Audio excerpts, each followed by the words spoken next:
There it is. All right. Sorry about that. The Russians hacked in. That's got to be what it was.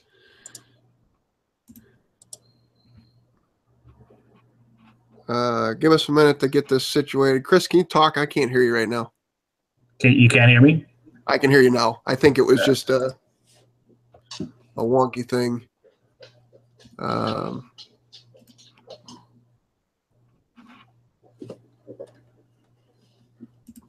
I am not sure. Mothers Part 2. Click on that. I'm trying to get the screens back where they're supposed to be.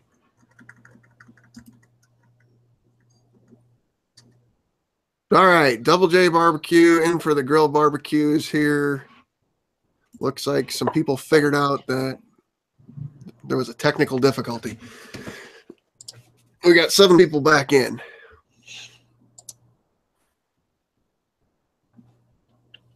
Off at, so I think and then that's where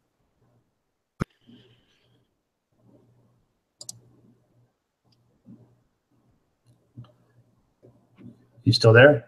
You broke up. Yeah. I said the last thing that I remember us talking about was you were talking about your process, and you said on Saturdays you go shopping, Sunday you start your cook, and then we never got through the – oh, no, you'd gotten to work editing. Yeah. I use a Better Way to Web website to get tags and try to do my titles, upload it, and I try to just make it go live as soon as it's done, usually by 2:30 in the afternoon.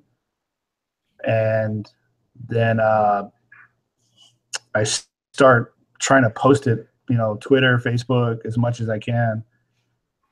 And at that point, it's just a matter of responding to comments, trying to keep up with those as much as you can. That's about it. Nice and simple. Again, I think in my opinion, I still don't know what the magic formula is for this stuff, but thumbnails, good titles, enough keywords in your description and in your tags, and then just try to blast it. Facebook, social media stuff.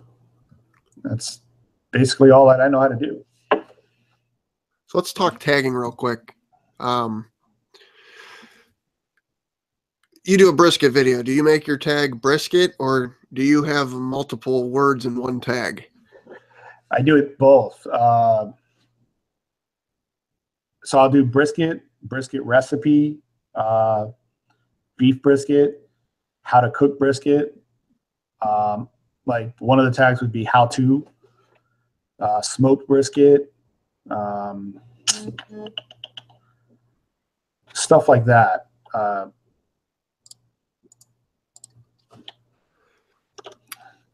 Christy's Cooking Channel wants to know, have you gotten the dreaded yellow dollar signs yet that everybody else is getting? No, I had no idea what that was until I just saw an announcement on my dashboard page. But I've never had one of those, or that I know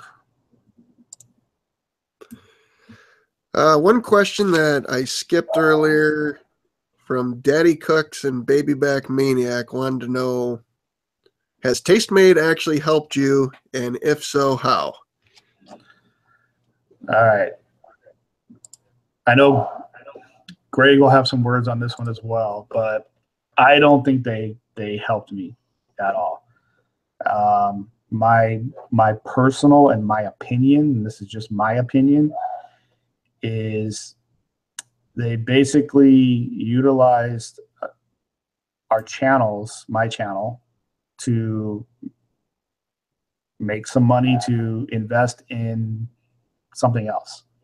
Now, whether it be, another channel that they're putting all their eggs into, or, whatever that may be. I did not see any benefit from Tastemade that I can, show you. if show you proof that they benefit me. One of the cool things was the fact that, being in Southern California, Tastemade is only an hour and a half away from us, or away from me. And at one point in the beginning, we were allowed to use their kitchen studio, which was really nice. Being able to go up there and cook in a studio, where it's quiet, good lighting, perfect for audio.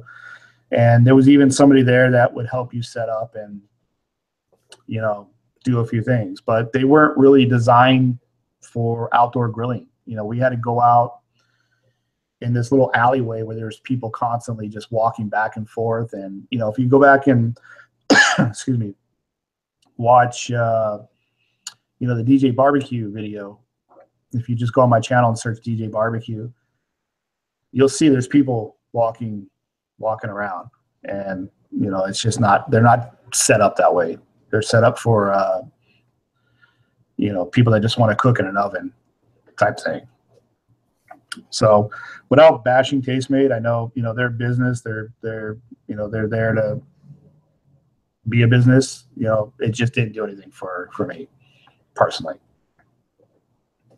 So for anybody that doesn't know what Tastemade is, can you kind of explain, and I'm not picking on Tastemade, there's more than one of these out there. Just kind of explain to people what their intended purpose or claimed purpose is. Well, I don't know. If anybody knew that, I wish they would tell me. What I thought they were was, somebody that would help you, progress your channel. The way I perceived it was, the better I do, the more money they make from me. They take a percentage of, my, what I make from YouTube. They take a small percentage of it. So the more money I make, the more they make. So I was hoping that they would, help promote the channel, help with design or titles and taggings and SEO type stuff, stuff like that. But, basically what you would get from them is cookie cutter, copy paste stuff from Google on how to do things, where, I'm smart enough to know how to use the Google machine to find stuff out. So really wasn't any magic there. So I'm not sure what they did or what they should have done, but to me, it was just more of a profit thing for them. Gotcha.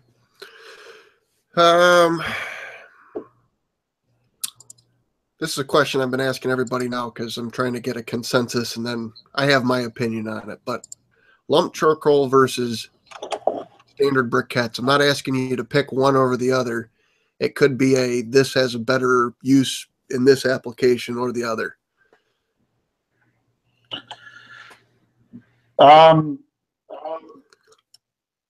When using the pit barrel cooker, I always use briquettes. If I find some decent lump charcoal, like Royal Oak or something, I'll definitely be using that.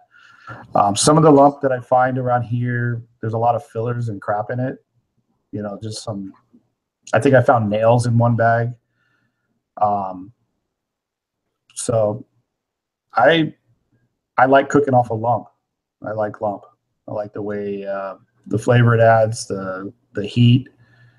But totally not against briquettes as well. So what's your brand preferences? Why is my camera so blurry? I don't know. I thought my contacts were going.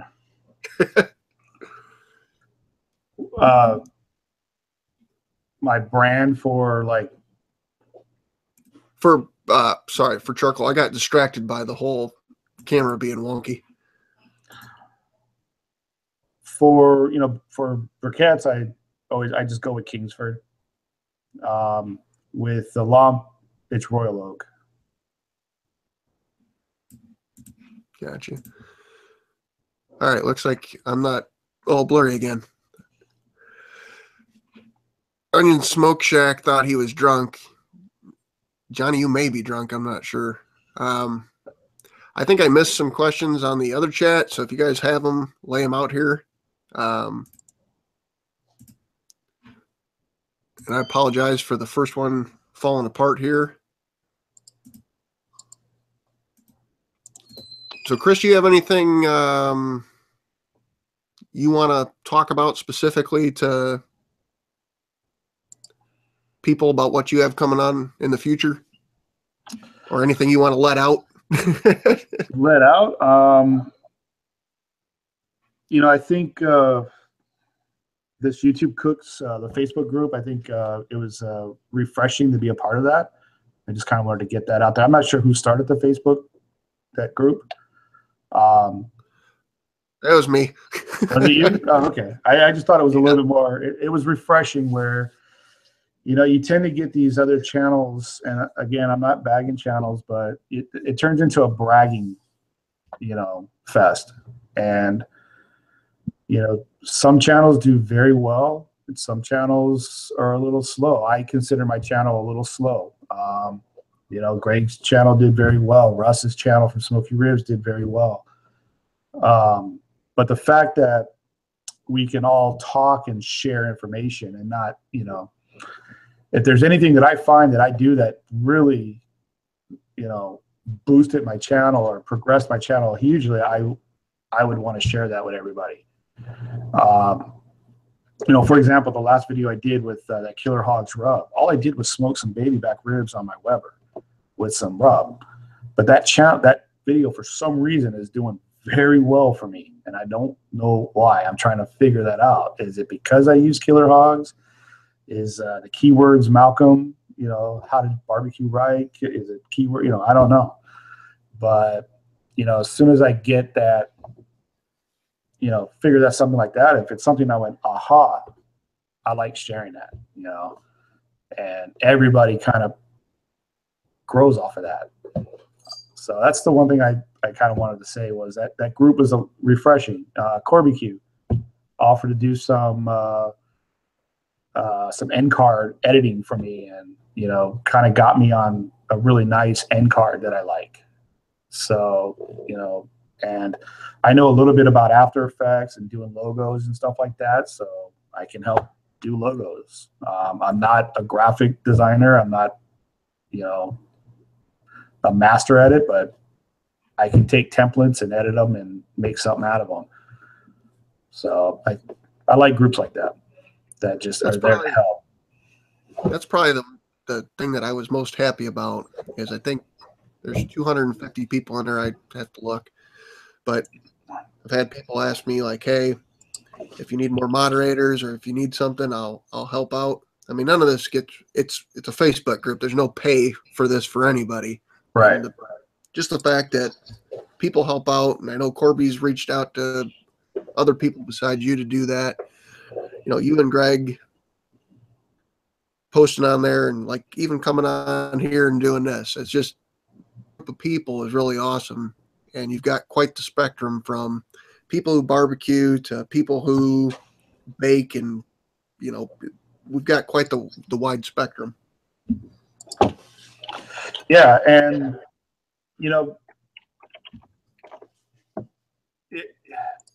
to me, I'm not a sensitive guy.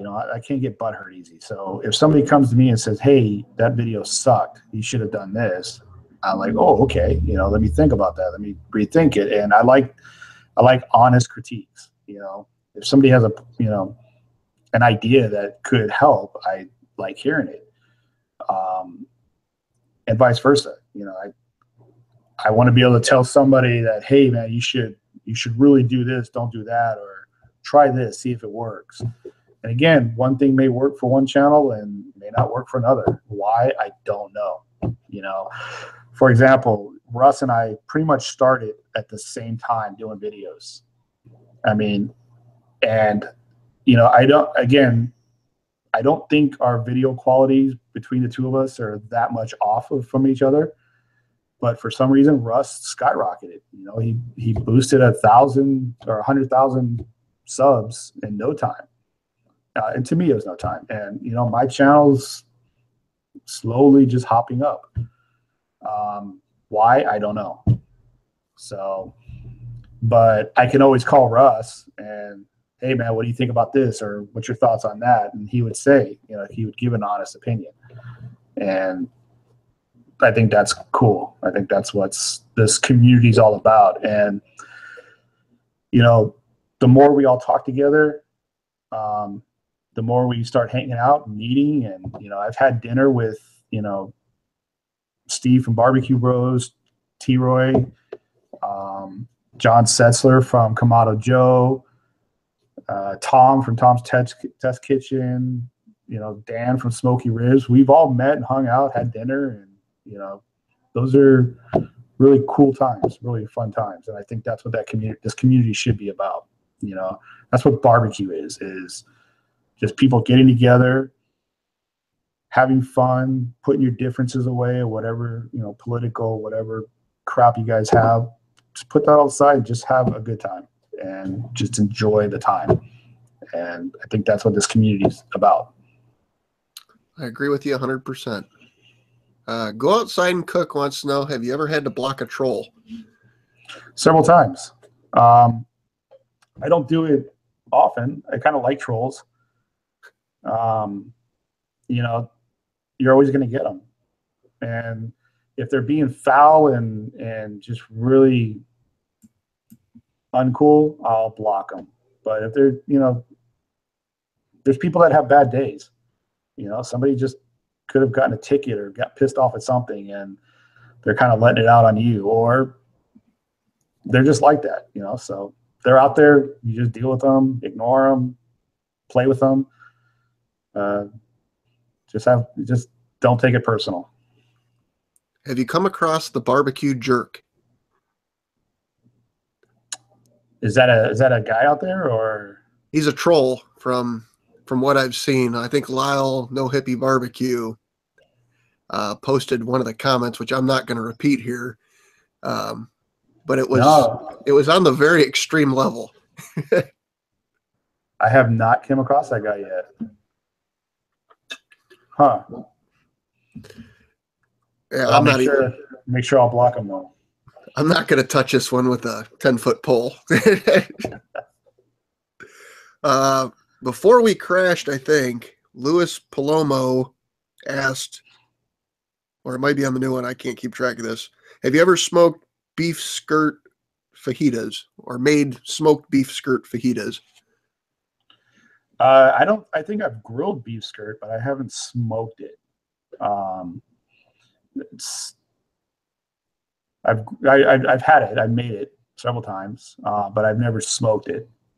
That it's more of a hot and fast type cook for me with that type of meat. All right. Nate at Big W Barbecue wants to know if there's a specific video that grew your channel.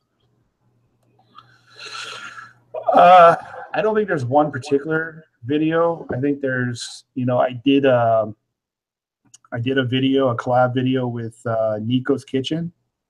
And this guy's from Australia. He came down to the States, and I actually got to do a video with him.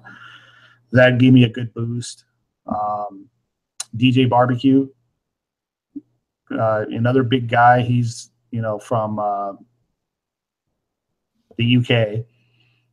And he was here doing a kind of a tour, and I got to meet him and do something with him. That was a boost.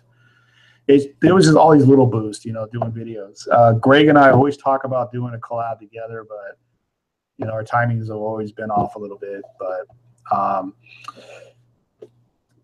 getting to somewhere, like Greg or Nico or DJ's Barbecue, that size of a channel with a little guy like, I consider myself a little guy, are always great. And I know that once I get to their level, that I would do the same thing for other people, that are up and coming or want to do good at it.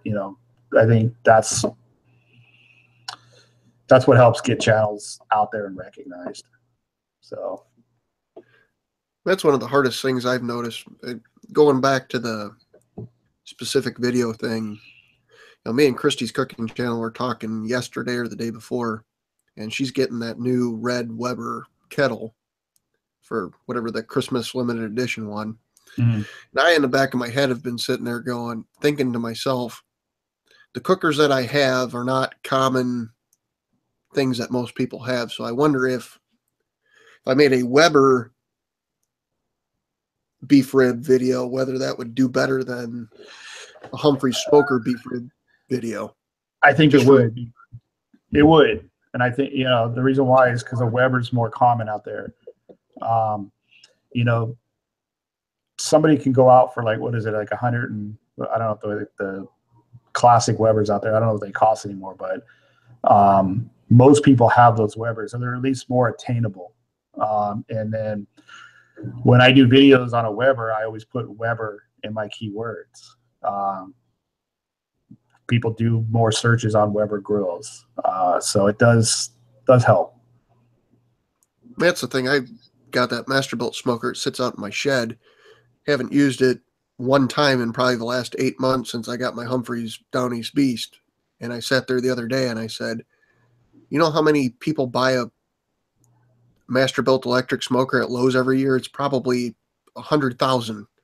Yeah, and you get some new guy that buys one of those, and he quickly jumps on YouTube and does a search for Masterbuilt recipes or cooks. Yeah, so that's one thing you got to think of when shooting a video. I have this big trailer smoker that I love cooking off of, but I don't cook off it more often because not everybody has a cooker like that.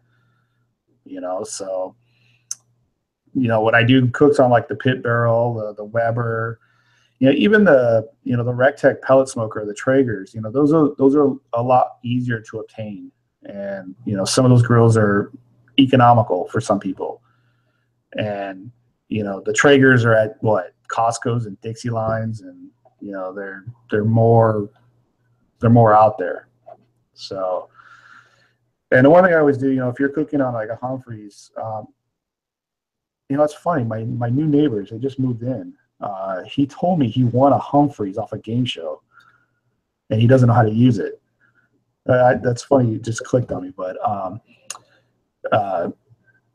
cooking on those things, I always, if I'm cooking on something like my offset, I always tell people, oh, you could always do this on your Weber or on your small little grill cooker. Just. You don't have to use this particular grill. You can do it on this grill. Make that a point. That's the thing with the Humphreys smoker is Chad Humphreys and his wife, Nicole, I don't know how much you know about them, but they're in Maine. My understanding of the company is guys that were in the competition circuit, they were a fabrication company, and people started bringing their smokers to them to repair them over time. And I just started seeing the different designs, and that's kind of how they got their start. But one of the things that I struggled with is when I was between a Stumps and that, and ended up going with the Humphreys just because I called the guy. I talked to Chad, the owner, and he spent an hour with me explaining basically the whole process, and he's the nicest guy in the world. But when you look on YouTube, there's no videos explaining how to use it. And that was one of the things I told his wife probably a month ago or so was, I'm going to try to start making some videos, but you guys are out there, but nobody outside of the competition world probably even knows who you guys are. Is this a cabinet smoker? Yeah, it's you have to go through my channel. I just recently started using it again on the videos, but it's just a vertical cabinet. It's the tallest one that they make that I know of. What brand do you have? I'm actually on their website right now. It's the Humphreys Down East Beast. Oh, yeah. Oh, wow. Very nice. I'm actually, yeah, it actually looks pretty cool. It's insulated. Yeah, supposedly they've got some NASA insulation that nobody knows about. I mean, I can't say anything negative about it. I bought a CyberQ when I bought the thing and didn't even have them put a thermometer on the front of the door because I intended on running with the CyberQ and the Stoker the entire time. But probably about 3 weeks ago, the first time I ever cooked one without having a CyberQ on it, And the thing hit basically 250 or 275 and just sat there running off the ball valve on the intake. Wow, that does look like a pretty cool smoker. So everything I read, everybody said, figure out what smoker you want and get the next size up, because if you don't, you'll regret it. And yeah, definitely. I can't foresee where I would ever have the need for what I have size-wise, but I can say that I've become the most popular guy in the neighborhood. So I have to cook more every Friday or Saturday just because people show up.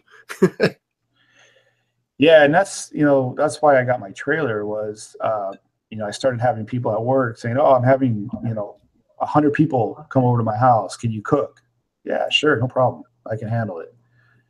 And then it just sort of grow from there, and people are like, "Oh, hey, I'll pay you to cook for this party or that party." And then I started doing these catering jobs. So, luckily I had the equipment to do it, but these cabinet smokers is sort of the next step where I want to get one, and I'm either gonna build it myself or hopefully find a company to sponsor me to do it.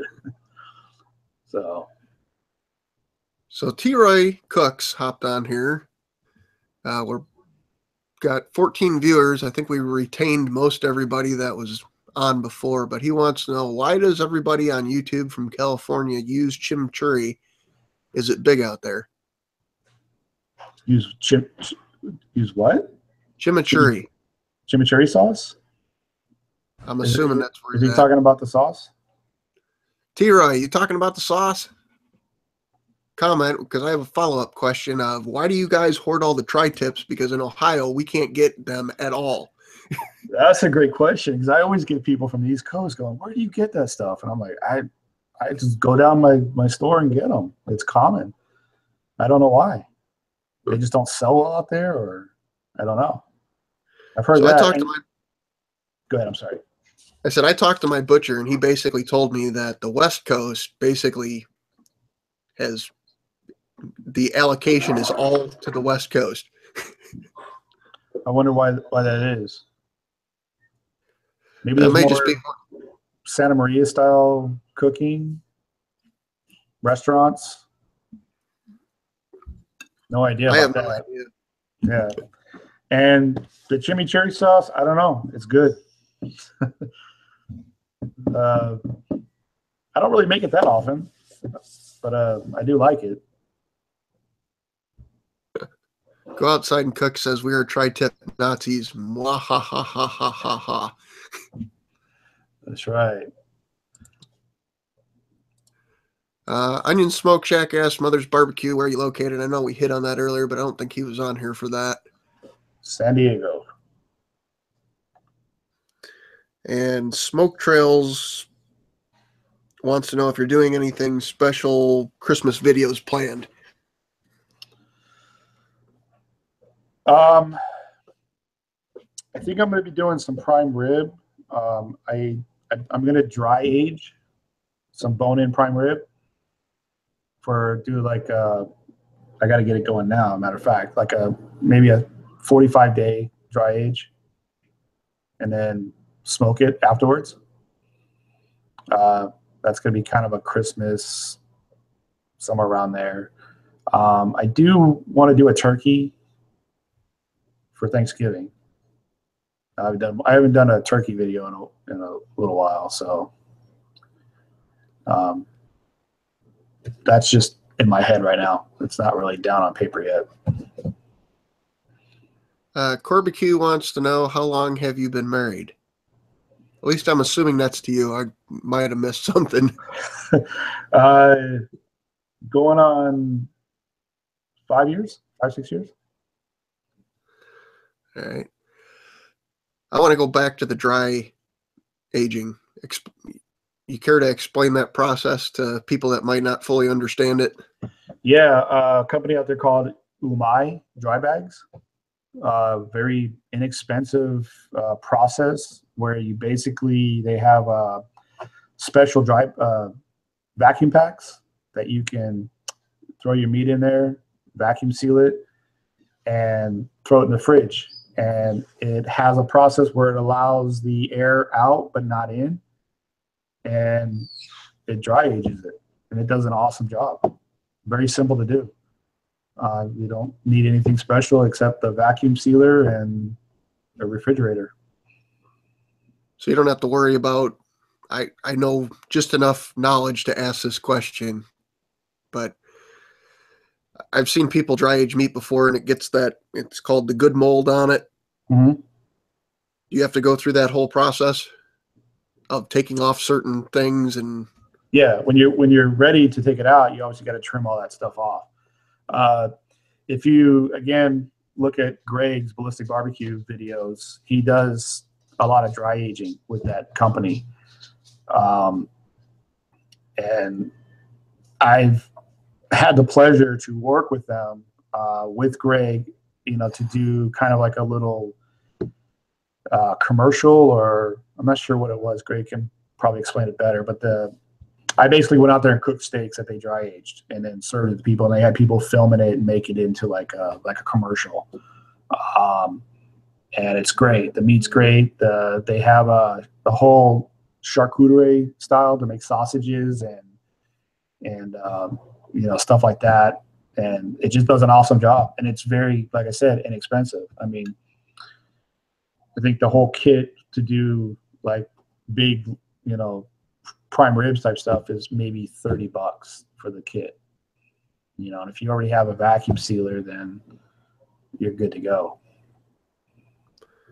So let's talk some of these sponsorship type things. And kind of, I don't know how much affiliate link type things you do, but for somebody that's looking to get into that, what kind of help do you have for them?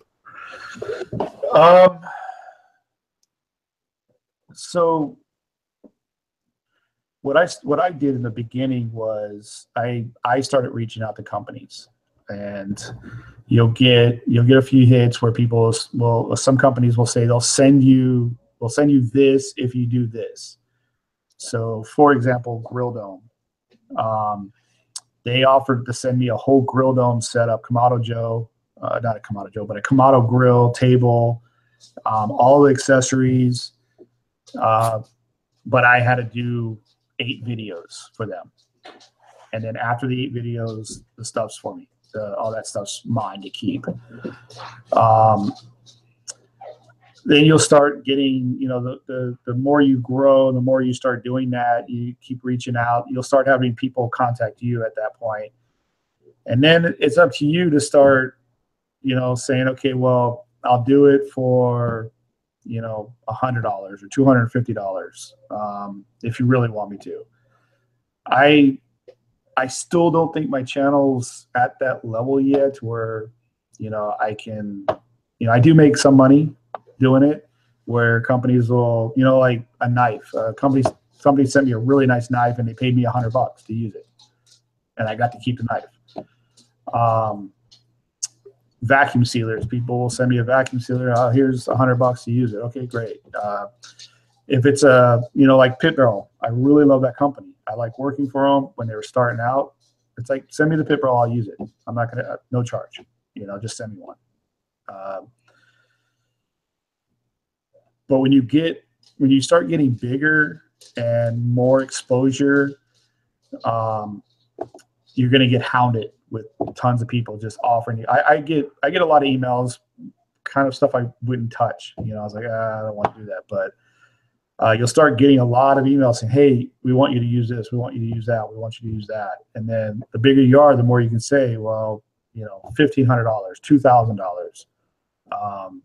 You can start negotiating a lot better to make some money off that. So there is, to me, the money is not mainly in YouTube, but it's in the sponsorships and the branding after, with other companies. And I like working with other companies. Right now, I'm still in that mode where if somebody offers me something really cool and it's a really nice product, I was like, yeah, sure, send it over, something different to cook on. But the only thing I ask for in return, it doesn't really happen too much, is like, okay, I'll do my videos, but please post them on your social media. Help me get exposure to grow my channel. So one guy out there, one product was the Cajun Dragon, the fire starter. I don't know if you've seen those. I've heard of them. Yeah. But Tyson, the guy who I've been talking with, really nice guy, and he called me up and said, "Hey, can you do like a 30-second video for me, just for my product, and I'll pay you." And I was like, "Yeah, sure, no problem." And you start doing things like that, and you start making a little bit of money. But if somebody like Humphrey Smokers called me up and said, "Hey, we got this cabinet smoker. Do you want it?" Like, send it my way. I'll take it. No charge. But it does get to the point where, getting tied down with companies, they start getting real needy and particular. So it gets hard working with them sometimes. They expect things a certain way. They'll send you, they want a script this way. They want you to say this, don't say that, do this, don't. It's like you kind of lose your creativity at that point. You're becoming an infomercial. Right. So, I always tell people that want to send me something, you send it to me. If I use it and I like it, it'll go on video. If you don't see me use it or video, that means I didn't like it. If you want it back, just tell me where to send it and I'll send it back. I've had a few products like that where I've gotten it and I was like, I'm not using this. I can't. No way. So do these companies have the expectation that you're going to talk positively about it regardless, or is the way they approach it like just review it? Just review it. That's what I mean. I've always told them, and I think one product comes to mind. It was a grill brush that was sent to us, and it wasn't expensive or anything like that. But they sent it to a few of us, and I looked at it and was like, "What the hell is this?" I was like, I can't use this. And then even another channel called me up and said, "Did you get it?" And I said, "Yeah." What do you think? I'm like, And I just emailed the company back and say, "Look, man, I'm not trying to be an a-hole here, but I don't want to use this product. I don't. And do you want it back? Tell me where to ship it, and I'll ship it back to you." But half the time they just say, "Just whatever, just keep it. Don't do what you want with it." But you're putting your name on something. You're putting, people. If you lie to somebody, and then they go and buy it, invest money, use it, and it's crap, they're going to come to you. They're going to say, "I saw it on your channel," or "It was you that made me buy it." And I don't want to do that to anybody. So if a company says, "Give me your honest review," you'll get my honest review. I'm going to say it's cool, but I don't like this. I don't. So I'm going to assume that the other channel you didn't name was probably Smoky Goodness, because he commented grill brushes everywhere. I think he was the one that, he got one too, I believe. It was actually Russ over at Smoky Ribs that we talked about it, and he just said no. I didn't get it. There was nothing special about it. Right. And for the money they were asking for, I was like, you can go down to your local store here and just pick one up exactly like it for like $1.99 or something. So just be honest. I went to Menards last weekend and came across I can't think of the name of the brand, but it was basically a throwaway grill for $4.99, on sale for $3.99, that used coconut shells for the fuel source. I've seen those, yeah. Tried to make a video and opted out of doing it because I got so frustrated with the instructions versus the pictures that I ended up doing it wrong, wasting about a pound of hamburger trying to cook on it, and was kind of in the position where I wanted to put it out there and say, this thing's complete garbage. But then at the same time, I thought part of these mistakes are probably mine because the instructions were terrible. But at the same time, if you're going to make a product like that, you're making it for the guy that's going to take his kids to the park and have a little grill. It should be pretty dang easy.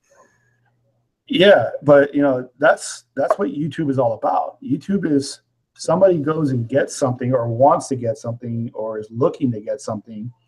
They go to YouTube and they look for other people using it. And, you know, if you're, you know, you take this grill that you just bought and you somehow make it work and do this awesome video on it. Oh, this is awesome. This is cool. $3.99, guys, can't beat this. And then somebody goes and gets it. You know, it's not going to look good for you. That's the way I look at it. You know, don't put your face on it. Right. So let's talk creativity here. This is something that I've struggled with. Yep. You create the only video of its kind. How do you get it searched for? You understand what I'm getting at? You decide, I'm going to smoke, hell, we'll use these for example. Can't see them. They're the picnic sticks, little chip things. I'm going to smoke these, but then you put that out there. How do you get people to find it? Yeah, that's just it. Nobody's looking for it. That's the problem. You know, you gotta stick to something that people are looking for. Unless you pay for, you know, and again, these are my opinions. I'm no expert on this. You know, if there's another way, please somebody say something. But unless you pay for advertisement, where, you know, you maybe run and again, I don't think Facebook ads really work much. But say you do an AdWords thing through Google, pay some money, that'll help, you know. But someone like you and me, you know, we don't have, you know, I don't make enough money from YouTube to be putting money back into advertisements and stuff like that. So you kind of got to stick with, you know, what you think other people are looking for. Google, you know, trending recipes. I always Google trending recipes and see what's trending out there. And if anything falls within my, you know, my wheelhouse, I'll do it. But, you know, barbecue is such a small niche on YouTube. You know, it's hard. It's tough sometimes. So That's one of the things I struggle with is, okay, I'm going to make a rib video. Okay, there's probably 10,000 rib videos on YouTube. Well, going back to what I said earlier, my last video was a rib video. It was just a very simple rib video. I didn't do anything special with it. It wasn't anything remarkable. I just used Killer Hog's rub on it. I wanted to try their rub out. It was more of a rub review, not really a review, but I just wanted to try it out. But for some reason, I mean, 4,000 views in just a couple days. To me, that's unique for me. So it's like, okay, well, there's, like you said, there's 10,000 other rib videos out there. What was special about this one? You know, the only thing different was I used Malcolm's rub. So take it for what that's worth, you know. Finding that magic key to make YouTube work for you is still a little tough. Kent Van de Weerd made his way from the first video to our second video now and wants to know your ideas on cold smoked slaw. Never tried it. Interesting, though. Does he do videos? Because I might steal that one. Hey, Kent, do you do videos? Post in the comments because I'm afraid to touch anything after Putin hacked into my computer. That does sound interesting. I think adding the smoke into anything is awesome. You know, just adding a hint of smoke to anything just makes it taste that much better. So a couple weeks ago, I've got an old charbroiler grill with the little sidecar thing that they claim you can turn it into a smoker, but I've never had any success with that, and used the Amazing tube and cold smoked some of those lint truffle balls, and those things turned out amazing. Yeah, I like, and I've never done videos on it, but cold smoking cheeses and stuff like that. I love doing that. I don't know why I've never done a video on that one.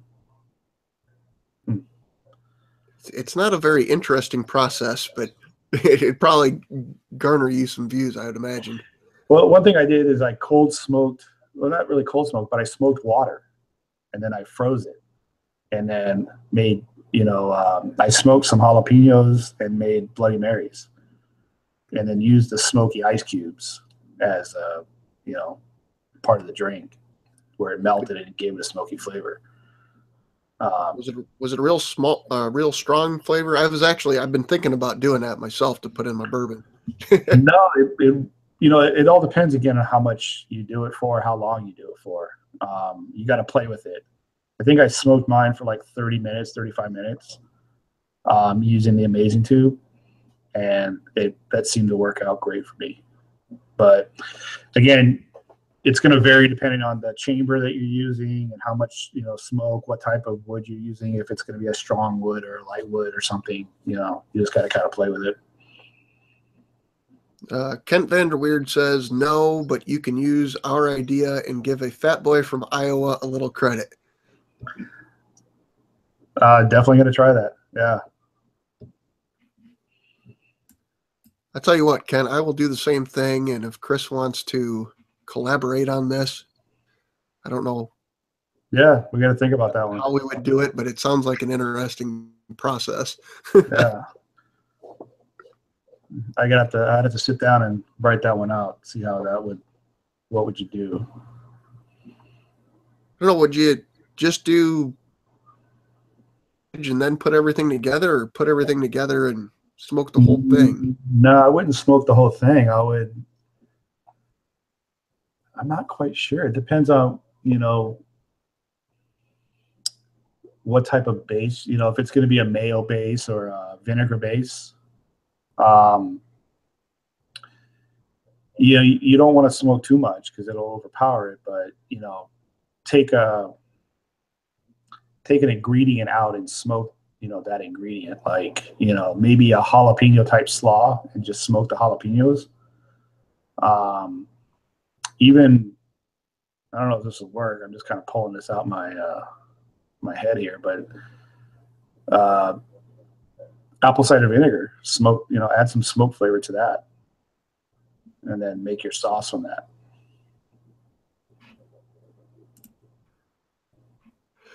The consensus in the group seems to be cold smoke the cabbage.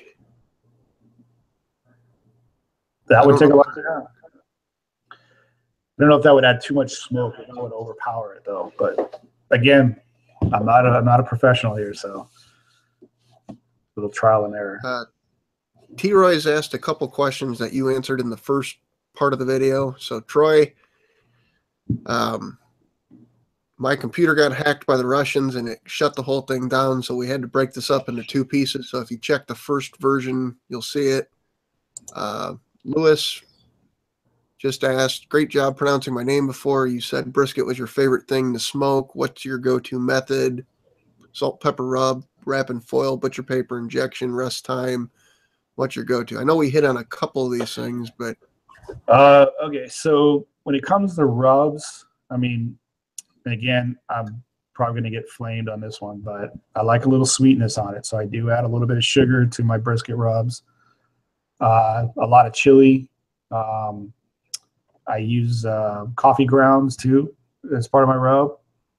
Then as far as injections, I don't really inject too much, but when I do, I'll just use like maybe a beef broth that I'll simmer with some onions and peppers to give some flavor in there. And I would probably use butcher paper, but I've been playing with just putting it into a pan with some of the injection broth and then putting some foil over that and let it finish off that way. All right. One thing that I struggle with so I've been probably smoking food for 10 years, but jumping into the YouTube thing and you see, and I mean this not in a negative way, but you go on different forums and you read guys, and most people sit there and they think, oh, well, I'm going to do a competition. I see these competition guys, Myron Mixon's out there, and this is the way that you do brisket, pulled pork, whatever. And I think some people don't understand that they're making it for one bite and not for something that you can eat an entire meal on. I don't know if you got any viewpoints on that. Yeah, there's competition cooking and there's backyard cooking. A lot of people, they think you have to pile on the seasoning and the rubs and, wrap with the butter, sugar, and all that stuff to make it, sweet. And just, if you're cooking just for friends and family, just throw the meat on the grill, let it cook, let it do its thing. Even ribs, sometimes just salt and pepper work. Sometimes I'll just go in my cabinet and say, okay, some salt, some pepper, a little paprika for color. That sounds good. This sounds good. And just throw it on and let it cook. I think it's two different styles of cooking that are getting confused because of all the television stuff. I think even your first video, I know I go through the research process of when people come on here. I think you piled, I don't know, it looked like 2 pounds of brown sugar on the ribs. And it might have been a later one. And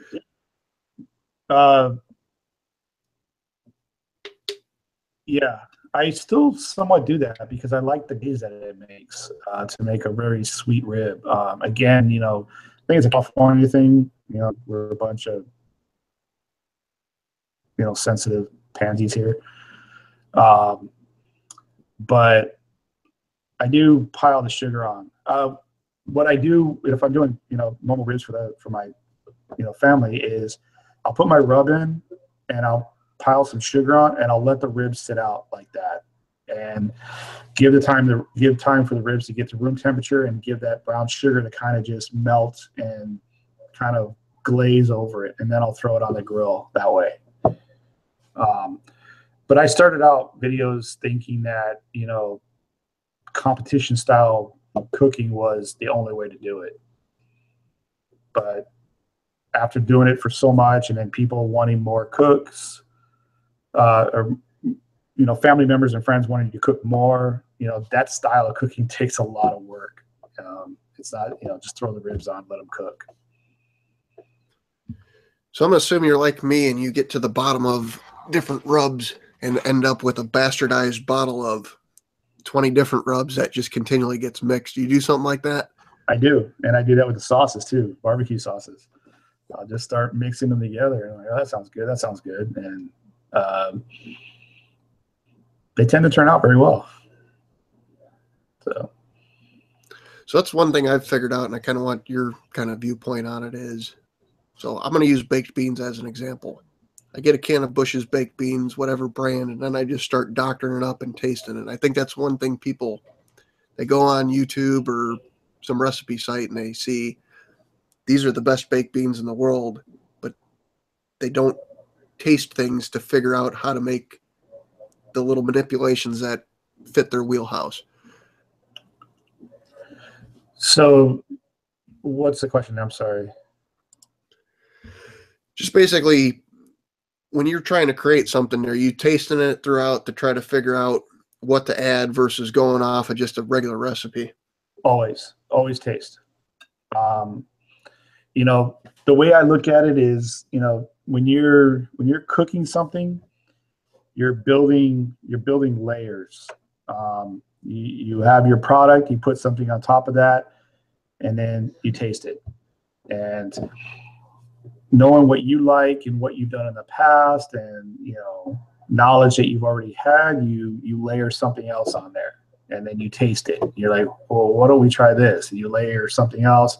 It's just layering, creativity, knowing what you like. When I cook something, I cook for what I think is good to me, because usually what it's good to me, everybody else seems to like it. So my barbecue sauce, I don't really have a written recipe anymore. I know what I'm adding. I'll taste it, and I'm like, okay, let's try this. Let's add a little hot sauce to it, or add a little soy sauce to it. But taste as you go. Always taste. So much that when I'm done cooking and everybody's eating, I'm too full to even jump in. So I just sit back and watch. But yeah, always taste. That's what I get from my neighbors is they always say, how come you're not eating? And I'm like, number one, I've been standing in the smoke all day, so I can't taste or smell anything. Yeah. Number two, I've been eating pretty much all day, so I've had my fill. Yep. All the time. And then people ask me, it's like, how come you're not eating? I was like, because I know what's in that crap. I'm not touching it. That's usually my answer. T-Roy wants to know, do you back up your videos? If so, do you use RAID or just switch drives when one fills up? Troy, want to get techie, huh? I have a 6 terabyte RAID 10 NAS, network attached storage. And I also have a Dropbox that I back up to, and I also back up to Google Drive. So I have plenty of backups. So what's the reasoning behind that?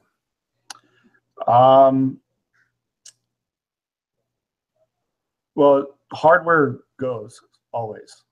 You know, my NAS, as much as it's been running, smoothly, it will die, and I know it will.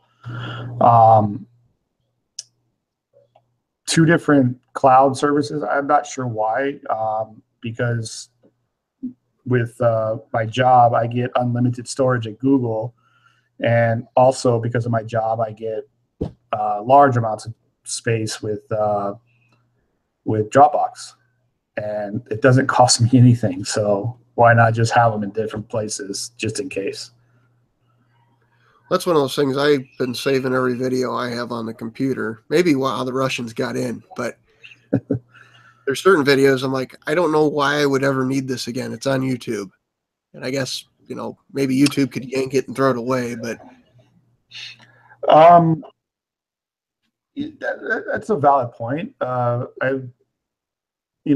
if you wanted to, you have a very old video, you want to go back and re-edit it and, change it up, make it shorter, make it a little bit longer, whatever, just re-edit it to make it a little bit more up to speed and then repost it. I know Dan from Smoky Goodness used to do I think he called them Fast Blast, where he took an old video and just cleaned it up, made it a little bit more better because you've got better editing skills now or whatever. And, for that reason. So that's why I save them. Gotcha. So I just got on Twitter probably a month ago, and so I found you and a bunch of other people on Twitter and other different social medias. Do you think those draw views back to YouTube, or you got any insights on that? I don't, for me, they haven't. Twitter, I used to be really big on Twitter, but I'm not a social media kind of guy. I haven't really got it into it. When Facebook, you would think, my main Facebook page, I think I have like 12,000 friends on there. You think posting something with a link to go watch, you would get a good view count of that, but it didn't really work. I even paid for Facebook boosting. They call it boosting or whatever, Facebook promotions. I paid $60 for that pit barrel giveaway video to try to get it out there, and I didn't see any huge change in the view count at all. And I think if you go look at that on my Facebook page, it got like 16,000. It reached 16,000 people or something, but that didn't equate to my YouTube page at all. So it hasn't really helped me. Gotcha. So it looks like T-Roy and Smoky Goodness, and I'm not sure if I missed anybody else, is getting asked to jump in the hot seat. So probably our last question, unless somebody else chimes in here, is you got free reign to call out anybody you'd like to see in the hot seat, but you're also going to have to help me get them in the hot seat.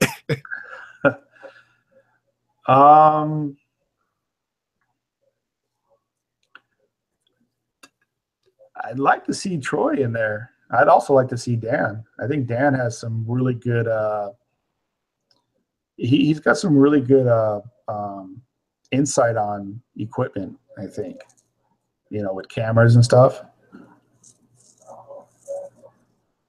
So any one of those two. So one thing I'll say is that anybody that's hesitant to get on here, and outside of us having this Russian attack today, Chris can attest to, is I think it probably sounds a lot more daunting than it is. And the other thing is you get to be in this sweet Facebook chat of hot seat survivors, which I will send Chris the link to here soon after.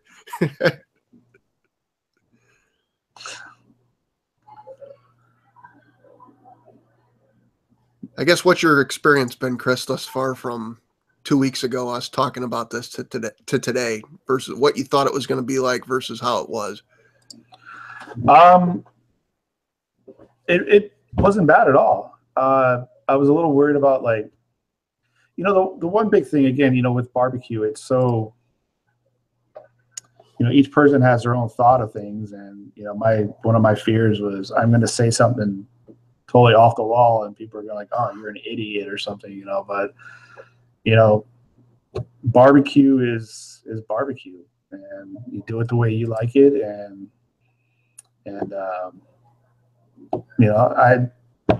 it was a lot easier once it was on and the questions were rolling and just relaxed. So it's not that bad at all. Justin Babyback Maniac just hopped on here. Yeah, he's the guy. He's the guy that you got to go watch, man. His videos are entertaining as heck. Yeah, he did a Facebook Live. I want to say it was last Saturday or so. I was sitting in a Wendy's and I had to keep the phone quiet and hold it against my ear. Everybody probably thought I was crazy, but I really enjoyed that, Justin. So keep doing those. Yeah. Am I supposed to call you Jason? I can't remember. Yeah, I like watching his videos. I wish I had half the creativity he has.